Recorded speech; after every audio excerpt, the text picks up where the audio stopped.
Hey guys, Captain. Today I'm going to talk about a little cool friction folder that I have. This is called a Higonokami, and don't quote me on that's how it's pronounced or not. It's Japanese. This particular one is made by Nagao. A little bit about it: it's a very simple knife. It's essentially two main pieces with a rivet and washers holding it together. What you have here is a brass handle. That's a single piece that's just wrapped around. And then this blade is it's made out of Hitachi blue steel, which could also be called white paper steel, different things like that. And this is forged out and then ground down along the edge. It looks like it's got two bevels. There's some other reviews on YouTube that say it has two bevels. It doesn't. This has one bevel. This is the flat here, and then a single bevel here. It just seems to be more polished towards the edge, and that's why it appears like it's two. But if you look at a profile, you could see that this is clearly just a flat grind on there.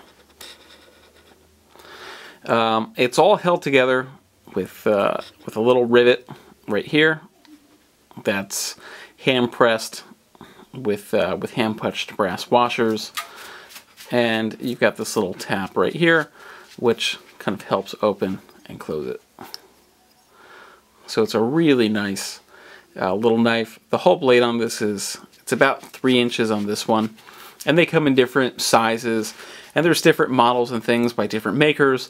This one has just always stood out as one of my favorites. And the maker is all over YouTube too, so you can actually see videos of him making these exact knives by hand, which is actually very interesting. Really nice. It is carbon steel, so if you're using it for cutting fruits and stuff like that, you're going to see discoloration like you would see with any other carbon steel.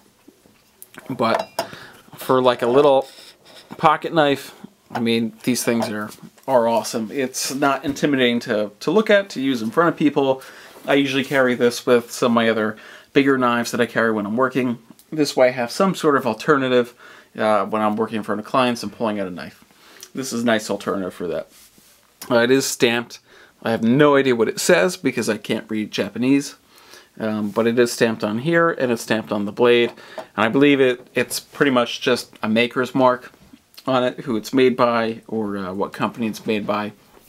Because I know some of the other companies stamp different things, like Musashi stamps theirs with made by Musashi company. Just shit like that. But overall, it's a really small, elegant little knife, and the price point is amazing for something that's handmade and just really unique like this. It's an eye catcher despite its simplicity. And these things sell for between like 20 and 40 bucks, depending on the model. If you're going with something crazy, like some sort of Damascus steel blade, or you're doing a Sanmai blade or something like that, then you'll end up paying upwards like 400, 500 bucks I've seen online. But something simple like this is all you need.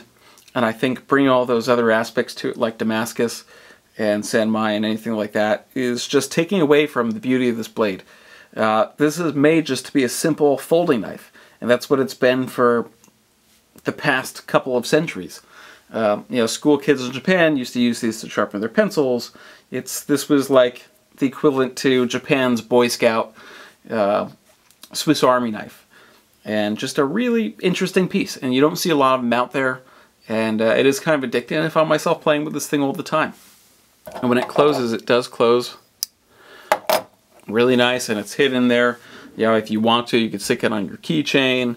You do different things like that with it, hang it around your neck, whatever. I don't really care what you do with it, but it's just a really nice little knife. And if you're looking for something that's simple, that's going to stand out, that's legal in every state and country, then this is for you, because this is legal all across Europe. It's legal in all of the states because it's a friction folder. It's pretty much under that 3-inch restriction that some states have. And it's just a really nice knife to have. You can't pry with it, obviously, any heavy-duty tasks. Leave that to a locking knife. Or a knife that has more than just brass as the handle. But if you're looking for something simple and unique, this is the knife for you. I will have the link for this in the description below.